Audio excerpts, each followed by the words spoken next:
Assalamu alaikum. Welcome to I3 Pulse. Today we'll be talking about the secret plan to hide the Epstein files and Epstein and his associates' sinister plan for some specific Muslim countries, and then the blowback that the UAE is facing. What lessons can we take away from this situation? Today on I3 Pulse. Assalamu alaikum, Sheikh. How you doing? So, Sheikh, I'm going to start off with something that's been making the rounds. A UAE diplomat, Hind Al Owais, she had many conversations with Epstein, and people are focusing on the specific things and all the crazy stuff that's been going on, sadly. And at the same time, she's a person for women's rights. Now, there's an email where she speaks and reaches out to Epstein, asking him, what is the best way forward for Abu Dhabi? And then Epstein gives her advice, telling her that owning the tallest building is not power, right? It's about nourishing and encouraging the ideas to shape the future, technology, medicine, information. And I'm always available to talk. My cell number, easy to remember. So people are going to him, right? These ambassadors are asking for advice for their countries. So first of all, Sheikh, two questions here on this. One, why is this woman being exposed, right? Looks very bad for the government. And then two, going to Epstein, someone like him, like going for a plan like that. I mean, what good does that have specifically for a country like the UAE? Well, sadly, as you can see, the UAE is fully involved. Lots of people from the UAE is involved with Epstein.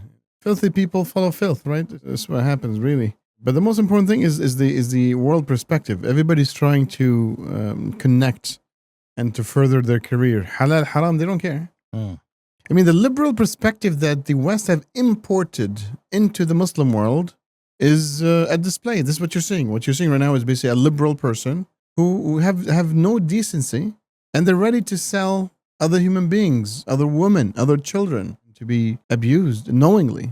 These are the scumbags of the world. But what creates these human beings is the liberal programming, and that's what he's trying to evangelize. So it's not about building the tallest building; it's about your views about the world, and that's what it is, and that's why you saw her in pictures that are indecent with him. In the plane and with that Saudi businesswoman that sold him the Kaaba cloth, Yes. right? They're looking for their best interest. They're looking to further their career and their position of power. And people told me, speak to this guy, he'll help you out. And he's a very well-connected person, and that's what it is. And it's very strange, right? Because this is somebody who was lauded for like human rights, women's rights, globally. And then at the same time, like... Well, Maxwell herself was basically the United Nation representative of women's rights and so forth and human rights. All these, like the facade, the mask has been off. And that's why, Prime Minister Carney spoke about this. It's like, look, we've turned a blind eye as middle powers, as Western countries, to the abuses of this international system that was created by other Western superpowers like the Britain and the United States and so forth, and we turned a blind eye because it benefited us. But the third world and the developing world were always, and definitely the Muslim world, at the top of the list, being crucified because it's an unjust apartheid world system. It's a racist, justice-hating, interest-loving, capital-loving world that we're living in. And that's why as Muslims, we need to wake up to be able to present the right system of life for humanity. I'm sick and tired of Islamophobes saying, it's Islam, blah, fanatic, terrorist, blah. You need to stop this gibberish. Islam is the only way to live peacefully on earth because Islam promotes dignity, decency, definitely red line on any illegal sexual activity in all aspects of life. Definitely 100% against children. I mean, the stuff that we've heard about is disgusting and despicable. We didn't see that. The pictures, many of the pictures were redacted. Like 1 other million files have been still hidden with the Department of Justice, Department of Injustice. And Islam is the only way for safety of the humanities. Islam prohibits pornography. The West promotes pornography. Islam promotes decent covering of the human being, the human body, both for the females and the males.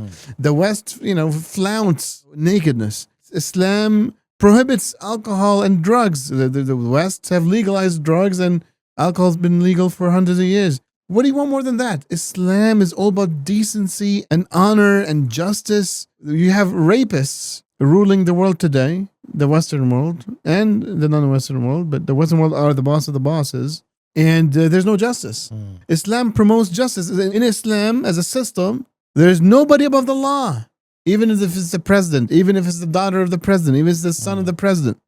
Trump has immunity right now. This is what people need to understand, that Islam is a system, it's a political system of justice that has been sent by God.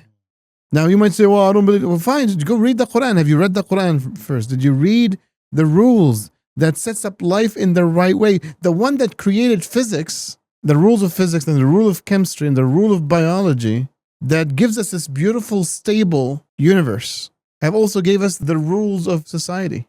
And people need to recognize that. Muslim and non-Muslim. Sadly, also Muslims don't recognize it. But that's why Earth is in a big mess. That's why the Muslim world is in a big mess. Many people ask me, how come basically you're bragging about Islam and your Muslim world is in a big mess? It is a big mess because it's liberal. It is a big mess because it's occupied by Western imperialist, colonialist forces. It is a big mess because it's run by the agents and the subservient slaves of those pedophiles running the show today. So don't come and point at me and tell me the Muslim world is a mess. It's a mess because your people made it a mess. Your masters made it a mess. And when Islam was ruling the Muslim world, it was way better than today. Sheikh, I want to pivot to a speech that was just delivered today by Khanna, who is a representative in the United States government. And for a bit of a background, the US DOJ have actually opened up the files for everyone to see. But then he mentions it was still redacted, like 70%. Most of it was redacted. They're inviting all the members of Congress to go to see the Department of Justice, quote unquote, unredacted files, but they've got all redacted files from the FBI. And it's not the fault of the Justice Department attorneys. They were just told upload things that Donald Trump's FBI had already scrubbed. It's a blatant violation of the Epstein Transparency Act, but it also asks a fundamental question. Who are they protecting? Why are they protecting these rich and powerful men, people I call part of the Epstein class?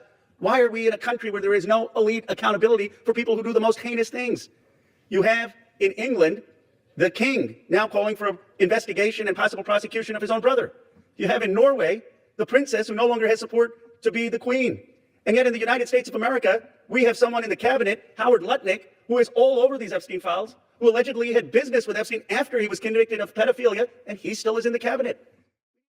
Couple of things, right? He himself saying that they've redacted the majority of the stuff that they're supposed to still show. And then at the same time, he's bringing up the crisis that's happening in different countries, right? You have within the monarchy, in the royal family. But the thing that I cannot understand, Sheikh, really from a political perspective, is Donald Trump is mentioned there many times. He seems very relaxed, surprisingly. I thought there would be protests. I thought Donald Trump would be nervous about it. He didn't want the Epstein files to be released initially. Yeah. Now it's as if it's business as usual. Does the U.S. have anything to fear? Yeah, he's betting basically that people will, speak about it for a couple of weeks and they'll forget it. And if the Democrats don't push, and it doesn't seem they're pushing because, as you said, the guy totally missed Trump. In the file, Trump's name came about 1 million times. But the Department of Justice released half of the files, but handpicked the file that doesn't have his name. And his name only appeared around 38,000 times or whatever the number is, which is around 4%. 30,000 is a lot. I mean, yeah, imagine basically you have another million. Basically, all the files that are there has his name there on it, which is ridiculous. And if the American people don't stand up to impeach this person, say bye-bye to what the United States have really stood up for the last 250 years. There's no freedom, there's no liberty, there's no rule of law, there's no constitution, there's no justice, there's nothing. That statement, though, who are we trying to protect? He didn't name Trump specifically. The FBI has scrubbed, as you mentioned. They didn't even mention. Well, a good portion of the political elites in Washington, D.C. are all tied to it. Most of his administration is tied to it. Yeah. One thing I find surprising, right, is when in the same speech, Khanna lists the names of 6 people who were redacted that are actually, they are saying, have been heavily involved. One of them is obviously Sultan ibn Sulayem, right? And he's an Emirati businessman. He's the chairman of Ports Customs Free Zone Corporation. Dubai World, right? Yes, Dubai, DP World, yes. And he was the one with the notorious picture with Epstein with the cloth of the Kaaba, on the floor. Now, the Canadian government, for example, is cutting ties with their investments in DP World. There's others who are making similar kind of moves. But all the focus is just on these other people from other countries. And then nobody is saying anything about the Americans. Is it just a world, Sheikh, where America can just get away with whatever it wants? Is there something that could be revealed that will make people turn away? Listen, man, the world has no say over America. America right now has a say over the world, right? Mm. But the American people are the one who has a say over Trump. If they go down in the millions on the streets, that's when they can cause some change. Which is why before these, or at the same time when these files were released, just before that maybe, probably, timing-wise, ICE came and terrorized the people. That's true. They did that so nobody dares to go down the street and protest. Everybody's scared. And the people they killed were white Americans. On purpose. That's It's on crazy. purpose. They wanted to make sure America does not stand up. And if the Americans don't go down in the streets and protest, like literally everybody. Like right now, America has one choice before it becomes a fascist country. This is the last chance, I'm telling you, mark my words. If Americans don't come on the streets today and they impeach this president, this country is going to become a fascist country. Period. That's why you don't see that reaction, because everybody now is scared from ICE. And the right-wingers are happy with Trump because he's doing what they want, which is tracking the immigrants, legal immigrants, sadly, terrorizing everybody in the streets of the United States. So it all came together. Look, everything is planned, right? Like a government like the United States is sophisticated, does not just have a knee-jerk reaction. There's lots of planning that happens. There's institutions, there's agencies that have budgets in the billions of dollars. Now, last episode, Sheikh, you mentioned that Donald Trump and the deep state are aligned. There's not like they're against him. What's the analysis still now? Is it that they're still aligned? Are they? Is there? I don't see it. Maybe in the future. You never know. When I said it basically about when he became a president again and so forth. It's all been supported by the deep state.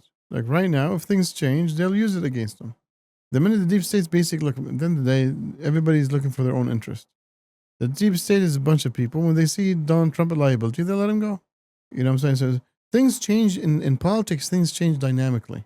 So yesterday, the deep state could be good with Trump. Tomorrow, they might be, let's oust them, right? So, but for now, they seem to be protecting him until now.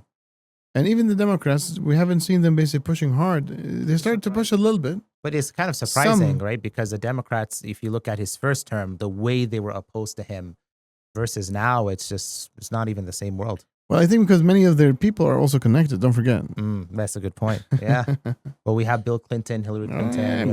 The pictures are there. Clinton has Some people do theorize, Sheikh, and I want to get your take on this, that because the Clintons are going to have a hearing, they want a public hearing. Some people are thinking that Bill Clinton is going to come in there.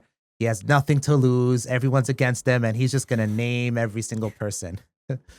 Is that likely? No. Most of this stuff happens behind the scenes. It's all deals behind the scenes. Because he's going to get in trouble himself, too. It's not like, Bill Clinton is like showing off as if he's a macho man. Well, he crumbled under pressure the first time, right, with his previous scandal as a president, right? So yeah, but this is worse. He has a lot more to lose this time. Oh yeah, definitely. Probably with Lewinsky, there was consensual, but over here we're speaking about rape and underage girls and this and that and children and sheesh, it's ridiculous. Sheikh, to bring this episode to a close, there's one thing that is still an open loop. The U.S. has a strategy to modernize the Muslim world and secularize the Muslim world. That's spelled out in the Rand Corporation reports. UAE has been playing their part in terms of secularizing the Muslim world. But now they're just literally getting slapped by everybody. Even Algeria now is pulling away, accusing them of rigging their elections. And all these people are pulling away. The U.S. is throwing them under the bus now. Why do that for the poster child place that was like the beacon of like secular liberal Islam? Why are they throwing them under the bus at this point? I don't think they say they're throwing them under the bus. I think this is not a proper conclusion. It's just, it backfired. Allah subhanahu wa ta'ala is going to punish the zalimeen, both in the dunya and the akhirah. So it backfired. They've done things, they crossed lots of lines, and now they're getting burnt by their decisions. But I don't see right now that the United States like kind of trying to harm UAE. They do it in different ways, actually. So wouldn't the harm be that countries are kind of pulling away? Don't forget, their ties it's not like with why are we tying into the countries? Like a couple individuals, they get locked up by the government, and that's done. Well, I'm saying even the bigger, broader picture beyond just like the people on the Epstein files is that the backdrop is that their contracts being canceled with other nations. The UAE is been pushed back a little bit. Well, again, look at the scandals. This is hurting them. Maybe the Department of Justice decided to release those files, so they focus on them. That's really it. That's the best thing I would basically tell you, because if they really want to hurt them, they do many other things. This is just taking the eyes off of the United States. Like, oh, it's the Emiratis. They have a story. So it's Trump's trying to deflect the focus off of him. That's all what he's doing. The Iran thing is for that. ISIS for that. The UAE thing is for that. Right? Like all this is for distraction purposes. He's hoping that people will forget. And I'm telling you, the American people should never forget. And if, you know, these are egregious crimes that you would only, you know, get from hell. You know, subhanAllah, Sheikh, I guess the final thing here is that ever since what's happening in Gaza, all the international institutions lost their credibility. And they've lost it, for anyone who's been aware, politically aware, they've lost it for some time. Also, at the same time, we're seeing the moral credibility from even like just like a human being perspective and rules-based order and treating, you know, how you treat kids and all the things that they claim about third world countries is literally just like hitting them in the face times 10. At this point, do we see an opportunity, I guess, opening up for Muslims to think now? We don't need to rely on these people. They don't have our best interests at heart. We can now start to rise as a new bloc in the world to be a force for good. Because if the Muslims aren't being a force for good, really no one else is. Yeah, but that's why basically like our problem is lots of Muslims, and even in the West today, are so capitalistic in thinking. Oh, they only care about themselves. They're very selfish. The average Muslim is super selfish and arrogant. And that makes you basically very inward focused. That's why Allah's punishing us as an ummah, because nobody's preaching the da'wah to care for others. The da'wah to make Islam as a political idea the biggest concern for Muslims. So as long as Islam is a religion, we're going to continue to be the meal on the table that everybody fights for. To learn more and understand more about how Islam is a political system and how Islam actually has a solution for the world, sign up below to the Muslim Blueprint program, and you'll get the opportunity to learn from Sheikh Usta as well in the program. You'll thank yourself later. Thank you, everybody, for watching this episode. Like, comment, share, subscribe, and stay tuned for the next episode of i3 Pulse. Assalamu alaikum wa rahmatullahi wa barakatuh.